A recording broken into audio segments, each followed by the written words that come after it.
কি বলবেন দাদা, 2 বছরের মতো প্রায় জেল খাটছেন, কি বলবেন? দেখো এটা তো ভাঙড় থেকে ইচ্ছা করে ওরা খাবার ইয়ে করছে। সামনে ইলেকশন, বিধানসভা ভোট, কতটা লড়াই গাড়িটা বাইরে বাইরে কি জানাবেন দাদা, কি জানাবেন? সাইন দা এদিকে, সাইন দা, এই যে কি বলবেন এটা তো কি বলবেন? সম্পূর্ণভাবে আমাদের তো ষড়যন্ত্র করে রেখেছে, আমাদের সম্পূর্ণভাবে ষড়যন্ত্র করে আমাদের জেল কাটাচ্ছে। তো ভাঙড়ে একাধিক আইএসএফ নেতারা এসছে, কি বলবেন? আইএসএফ নেতাদের জন্য কি দাবি জানাবেন, কি বলবেন? হ্যাঁ, একাধিক নেতারা এসছে, কারিমুল ইসলাম, সবাইকে ধন্যবাদ। দেখো সবাই ভাঙড়বাসীর জন্য কি দাবি জানাবেন?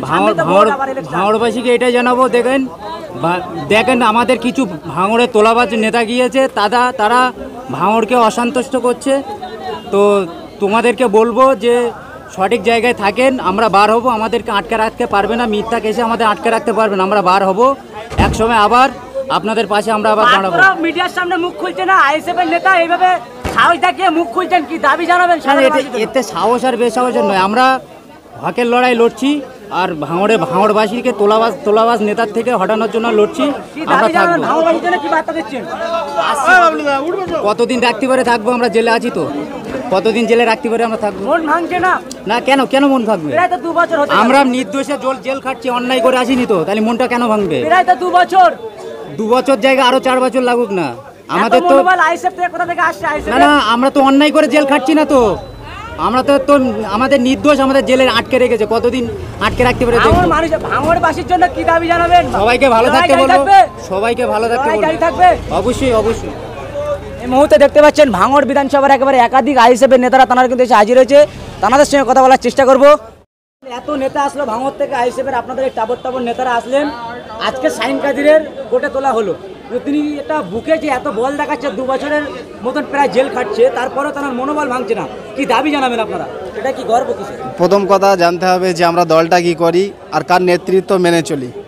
দ্বিতীয়ত আমাদের 2 বছর কেন 10 বছর যদি জেল খাটানো হয়, আমাদের কেউ নিজের জায়গা থেকে 1 ইঞ্চিও সরাতে পারবে না, কেন আমরা কোনো চোরের দল করিনি। আমাদের নেতার নাম নওশাদ সিদ্দিকী, তিনি জেল কোর্ট নিজের সংবিধান হাতে নিয়ে লড়াই করা শিখিয়েছে আমাদের। আমরা কোনো অন্যায় কাজের সাথে জড়িত না, কোনো চুরির সাথে জড়িত না, আমরা এরকম বুক ফুলিয়ে জেলে যাই, বুক ফুলিয়ে আবার গলায় মালা পরে বাড়ি আসি, সেরকম আমাদের কিছু নেতা জেল খাটছে। আশা করছি আগামী দিন আমরা তাদের সসম্মানে ফুলের মালা দিয়ে বাড়ি নিয়ে আসবো, সেই প্রসেস আমাদের নওশাদ সিদ্দিকী সেটা তৈরি করছে। বলবেন যে আইএসএফ এর একটা ঝান্ডা কিনতে গেলে বাজারে আলাপ আলোচনা হয়, ঝান্ডা গাড়ির টাকা দিয়ে বা চাঁদা তুলে ঝান্ডা কিনতে হয়, আর সেই পার্টিতে 2-4 বছর জেল খাটছে, তাও মনোবল ভাঙছে না, কি আর টনিক দিয়ে তৈরি করা হচ্ছে আইএসএফ কর্মীদেরকে? টনিক না বলেছি না, আমাদের নেতা যেরকম তার বুকে সৎ সাহস আছে, আমাদেরও প্রত্যেকটা আইএসএফ নেতা থেকে কর্মী পর্যন্ত তাদের বুকে সেই সাহসটা নিয়ে তারা রাজনীতি করতেছে। যারা জানে আমাদের গাঁটির পয়সা খরচা করে রাজনীতি করতে হবে, কোনো চোরের পার্টি আমরা করি না, সৎ পার্টি করি, সৎ লেগের নীতি আদর্শ মেনে চলি। আর হকের পথে লড়াই করতে গেলে, অন্যায়ের বিরোধিতা করতে গেলে জেল খাটতে হবে, আমরা 100% আমরা জেনেই এইগুলো করতে এসেছিলাম।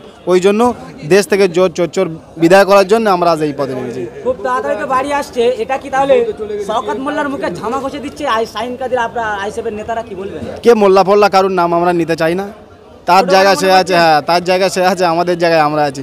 কেন আমরা বুক ফুলিয়ে রাজনীতি করি, আমরা কারুর ছায়ায় রাজনীতি করি না। আমাদের নেতার নাম নওশাদ সিদ্দিকী, সময়ের অপেক্ষা, সময়ের সাথে ওদের সাথে দেখা হবে আমাদের।